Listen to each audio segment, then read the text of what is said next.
Hi friends, welcome to my channel. ఈరోజైతే బియ్యం పిండితో వడియాలని చూపించబోతున్నానండి. తెల్లగా పువ్వుల్లాగా చాలా బాగుంటాయి, తింటే కూడా టేస్ట్ క్రిస్పీగా ఉంటాయండి.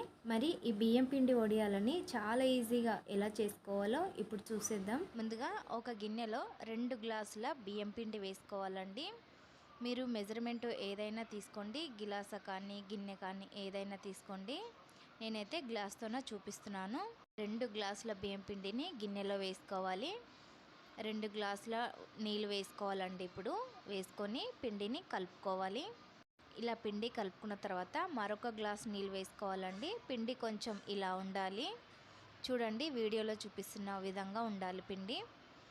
3 గ్లాసుల నీళ్ళు వేసుకొని పిండిని ఈ విధంగా బాగా కలుపుకోవాలండి. ఇప్పుడు ఈ పిండి పక్కన పెట్టుకుందాం. ఇప్పుడు నీళ్లు మరిగించడం కోసం ఒక కడాయి కానీ గిన్నె, ఏదైనా పెద్ద గిన్నె అయినా తీసుకోవచ్చండి. ఇప్పుడు ఈ కడాయిలో 5 గ్లాసుల నీళ్ళు వేసుకోవాలి.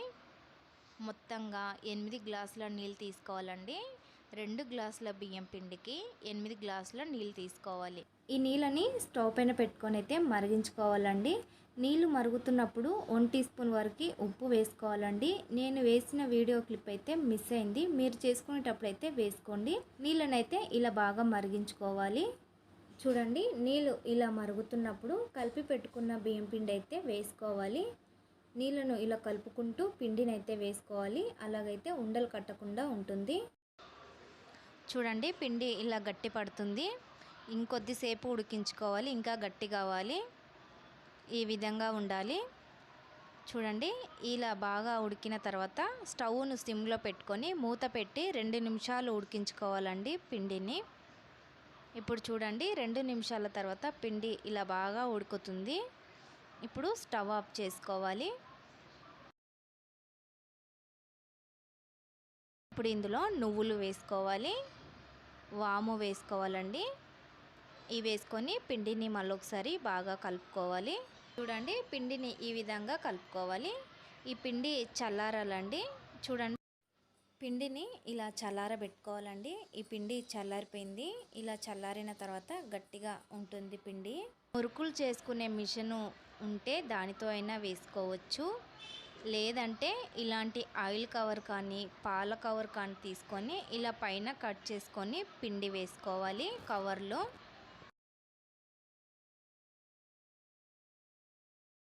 చూడండి, కవర్లో పిండి వేసుకొని సగం వరకు పిండి వేసుకొని ఇప్పుడు దీనికి రబ్బర్ బ్యాండ్ వేసుకోవాలండి.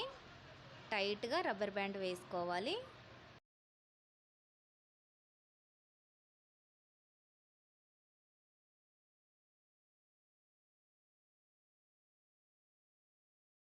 చూడండి, ఇలా మూలకి ఒక్క సైడ్ కట్ చేసుకోవాలి.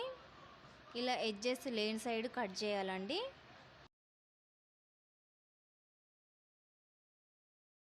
ఇలా హోల్ చేసుకోవాలి. ఇప్పుడు ఇలాంటి కవర్ తీసుకొని కవర్ పైన వేసుకోవాలి. కవర్ లేకపోతే కాటన్ క్లాత్ పైన కూడా వేసుకోవచ్చు. చూడండి, వడియాలనైతే ఇలా పెట్టుకోవచ్చు. మీరు మురుకుల పీట ఉందంటే దాంతోనైనా చేసుకోవచ్చు.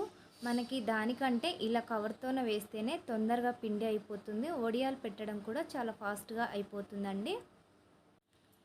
ఇలా వడియాలన్నీ పెట్టేసుకొని పైన ఆరిన తర్వాత మళ్ళీ ఇలా తిప్పేసి రెండో వైపు కూడా ఆరబెట్టుకోవాలండి.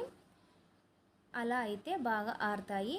ఇలా ఒక రోజుతోనే ఆరిపోవండి. 2 రోజులు మంచిగా ప్లేట్లో వేసి ఆరబెట్టుకున్నారంటే లోపల తడేం లేకుండా ఉంటాయి. అలా అయితే డబ్బాలో వేసి స్టోర్ చేసి పెట్టుకున్న పాడవండి. వడియాలను ఇలా బాగా ఆరబెట్టుకున్న తర్వాత ఇప్పుడు మీకైతే ఫ్రై చేసి చూపిస్తాను. చూడండి ఎంత బాగా ఫ్రై అవుతాయో. నూనె బాగా వేడైన తర్వాత అయితే వడియాలు వేసుకొని వేయించుకోవాలండి. చూడండి ఎలా మంచిగా ఫ్రై అవుతున్నాయో. ఫ్రెండ్స్, నా ఛానల్ ఫస్ట్ టైం చూస్తున్న వాళ్ళు ఉంటే ప్లీజ్ నా ఛానల్ని సబ్స్క్రైబ్ చేసుకోండి. అలాగే ఈ వీడియోకి అయితే లైక్ చేయండి. చూడండి, వడియాలు అయితే పువ్వుల్లాగా చాలా సాఫ్ట్గా ఉంటాయండి. ఇలా పిండితోనే చేశారంటే క్రిస్పీగా చాలా బాగుంటాయండి. టేస్ట్ అయితే సూపర్గా ఉంటాయండి.